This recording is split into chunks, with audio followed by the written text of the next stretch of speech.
Hello friend, Anas chemistry lecture के इस video lecture में आप सभी का स्वागत है। इस वीडियो लेक्चर में हम प्लास्टर ऑफ पेरिस बनाने की विधि सीखेंगे। पिछले लेक्चर में मैंने आपको दावन सोडा बनाने की विधि सिखाई थी। तो इस वीडियो लेक्चर में हम बात करेंगे प्लास्टर ऑफ पेरिस बनाने की विधि की, कि प्लास्टर ऑफ पेरिस हम कैसे बनाते हैं।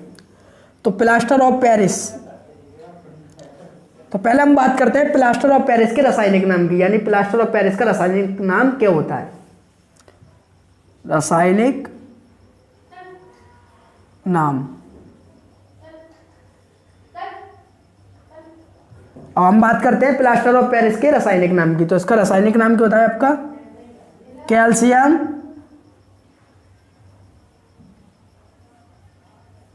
सल्फेट अर्ध हाइड्रेट।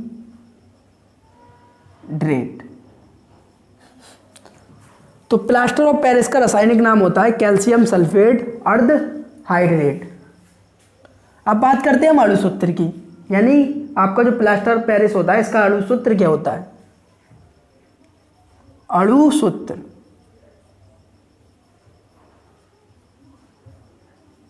तो इसका अणु सूत्र होता है CaSO4 डॉट हाफ H2O।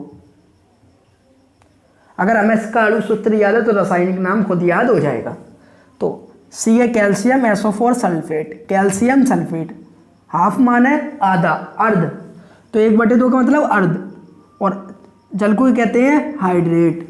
तो कैल्शियम सल्फेट अर्ध हाइड्रेट, तो इसका रासायनिक नाम क्या होता है? कैल्शियम सल्फेट अर्ध हाइड्रेट, और अणु सूत्र क्या होता है? CaSO4 dot half H2O। अब बात करते हैं हम बनाने की विधि, यानी हम प्लास्टर ऑफ पेरिस को बनाते थे कैसे हैं। बनाने की विधि, बनाने की विधि,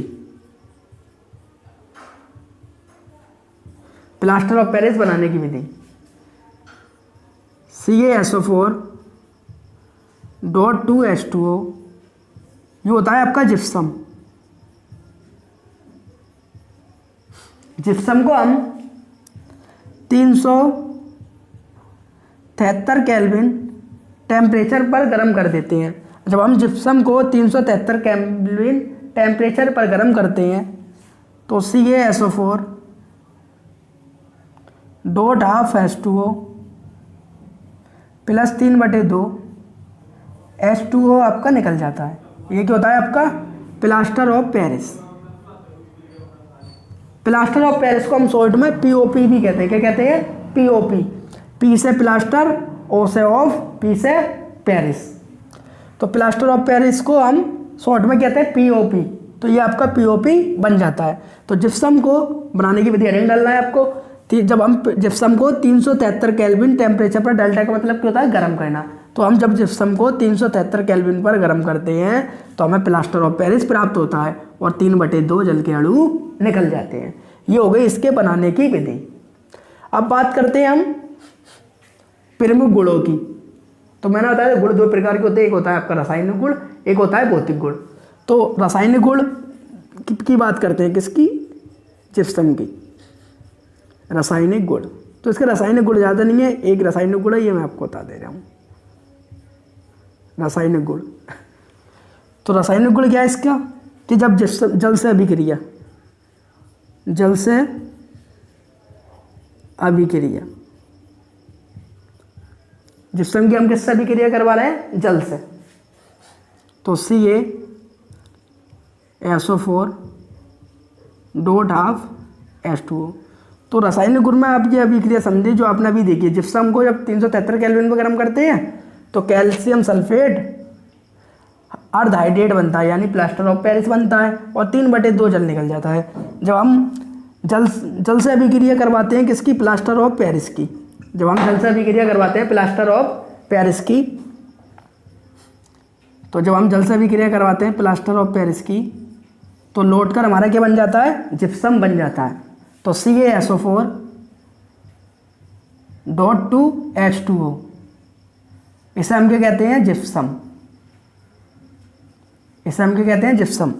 तो जल से अभिक्रिया, जब हम प्लास्टर ऑफ पेरिस की जल से अभिक्रिया करवाते हैं तो हमें लौट करके प्राप्त हो जाता है जिप्सम प्राप्त हो जाता है। इसका आप स्क्रीनशॉट ले लें।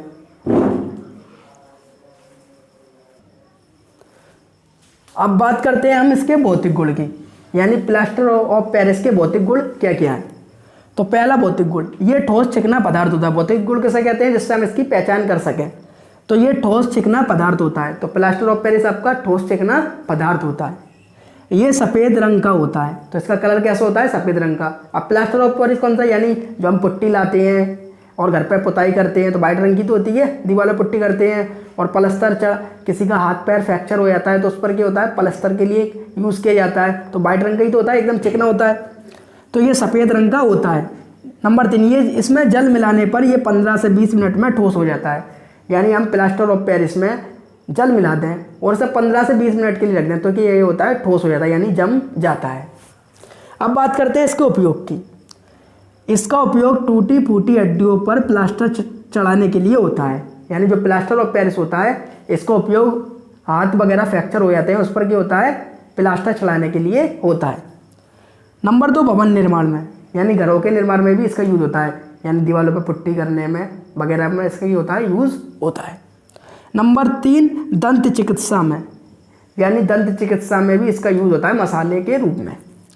नंबर 4, मूर्तियाँ आदि सजावटी सामान बनाने में, और मूर्तियाँ बनाने में भी आपका प्लास्टर ऑफ पेरिस का यूज़ होता है। तो ये आपका क्वेश्चन बोर्ड में 5 या 7 नंबर का आ जाता है।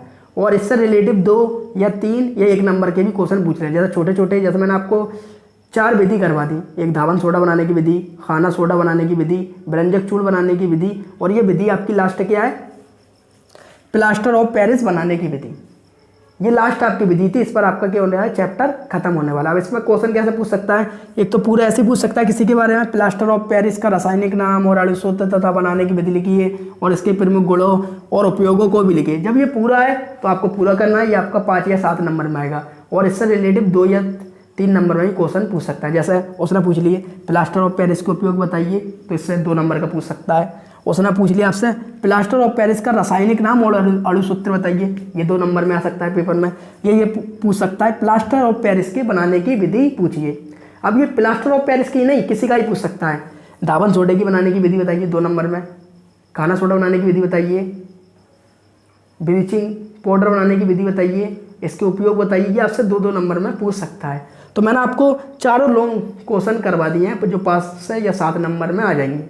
और शॉर्ट क्वेश्चन भी इससे 2 या 3 नंबर का आ सकता है। और ये आपका लास्ट टॉपिक था जिस पर कि आपका अम्ल क्षारक चैप्टर बिल्कुल ख़त्म हो गया। न्यू वीडियो लेक्चर से हम धातु और अधातु चैप्टर शुरू करेंगे।